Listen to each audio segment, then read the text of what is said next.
I read 18 books in the month of November, and here are my thoughts on all of them.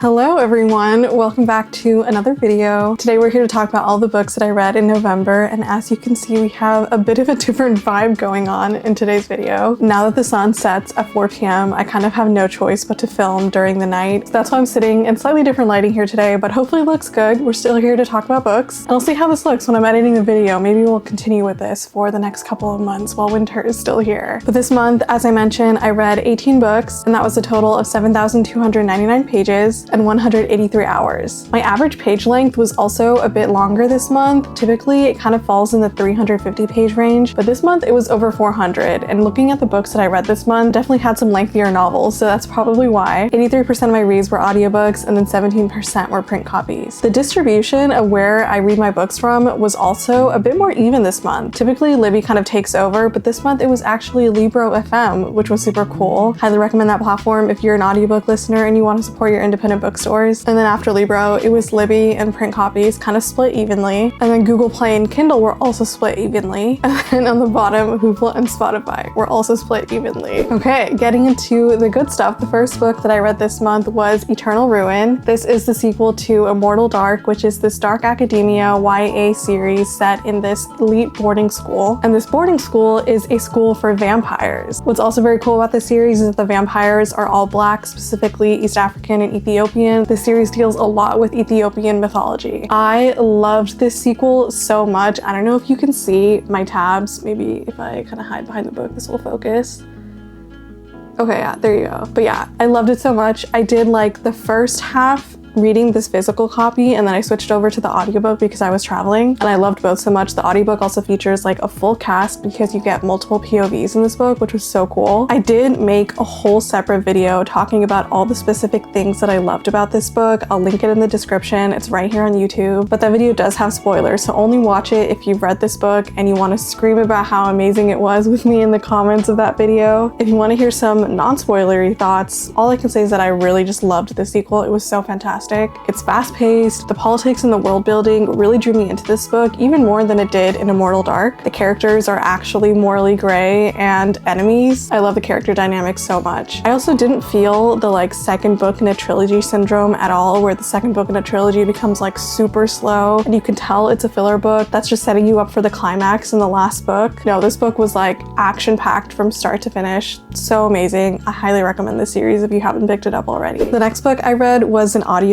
Female Fantasy. This is a contemporary romance about a woman named Junie who's a fanfic writer trying to find the perfect man. She goes on this road trip journey with her brother's best friend to find the guy who's the real life inspiration for her book boyfriend from this mermaid fantasy series, as you can see on the cover. And while on this road trip, the two of them get caught in like the most crazy situations imaginable. There's attempted highway robbery, kidnapping, psychic readings, like it's quite insane. And then while you're reading about her going on this road trip to find this guy, you also get chapters from this actual mermaid fantasy book. It's like a made-up book, but like you get to see the story that she's like so obsessed with. So you kind of get like two stories in one, essentially. I think this book really celebrates what it means to be a romance reader, what it means to be in the world of fan fiction, to be a fan of a series, to be someone who loves romance and love in real life. I kind of wish the romance with the main character and the love interest, I won't spoil who it is, was a bit more prominent in the story. I think just from having two stories in one, you kind of inevitably lose a bit of development with like the main romance, and I think that's what happened here. But it was still a fun story celebrating the romance genre. The next audiobook I listened to was An Academic Affair by Jodi McAllister. This is an academic rivals to lovers romance, but set when these two academic rivals are adults. They're like rival professors now, but they've been competing since they were in undergrad. It also has fake dating, but more like fake marriage, like they're pretending to be in this marriage / are in this marriage of convenience. The reason that they get into this fake marriage is because they're both competing for this highly coveted teaching position now as rival professors, but there's this loophole with the position where if they can kind of show that they're both married, then both of them will get a teaching position. The MMC Jonah needs this position to kind of help like financially support support his divorced sister and his niece. And then the FMC, Sadie, also just needs like a lot of financial security and the freedom to move out of her current living situation, so they both really want this position. They hatch this plan to get fake married, and you can kind of guess where the book goes from there. It's honestly a pretty soft, cozy, domestic book. I feel like a lot of other academic rivals books feature characters that are like constantly at each other's throats, competing and matching each other's wit, but that wasn't really the case here. I also will give a warning that if you decide to pick up this book, read the print copy or like the ebook copy and don't listen to the audiobook. I had no idea this was the case before going into this book, but the characters are Australian, so the narrators speak with Australian accents. And if you're like me and listen to audiobooks on like 2x speed, you will literally understand nothing that they're saying. I had to slow down the speed a lot, and that kind of ruined the reading experience for me. So definitely recommend sticking to like the print or ebook copy if you do pick this up. The next book that I picked up was To Bargain with Mortals. This is a South Asian political fantasy with anti-colonial themes. It kind of mimics this version of a South Asian country called Varanya that's been colonized by another country like England. In Varanya, we have our first main character, Poppy, who is a South Asian daughter adopted by white nobles, and so she's kind of alienated from the high society in Varanya, but also alienated from her own people. And then our other main character is Hassan. He's a ruthless criminal known as the Jackal, and he's long been targeted for his family's divine magic, which is illegal in this world.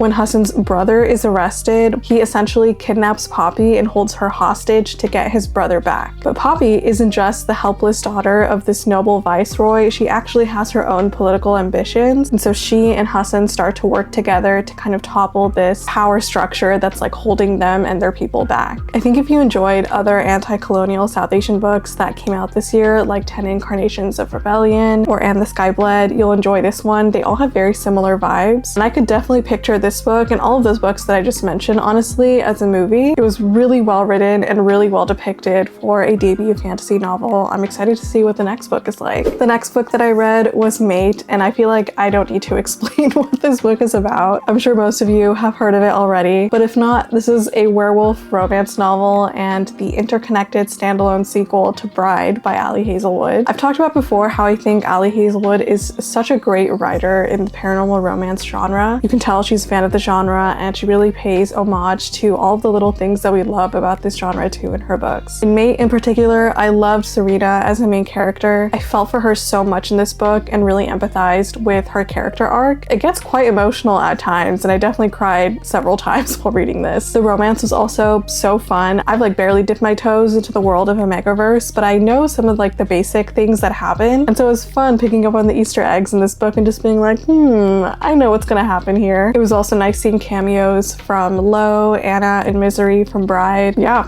this was a fun time. Okay, the next book that I picked up is probably what caused my average page length to shoot up, and it was Wrath of the Fallen by Amber Nicole. Look how thick this book is. This is the 4th installment to the Gods and Monsters series. My honest opinion is that I think the series is longer than it needs to be, but I have to admit, I do have a very fun time every time I pick up a book from the series. You basically get more action, more suspense, more conflict, as well as more romantic moments with Sam Kyle and Diana and all of the other characters in this book with every installment. And Amber still includes some pretty emotional scenes. This book in particular has a pretty sad scene that I'm still not over. But yeah, overall I have a fun time, so I don't really know if I can complain. I'm definitely looking forward to the next book.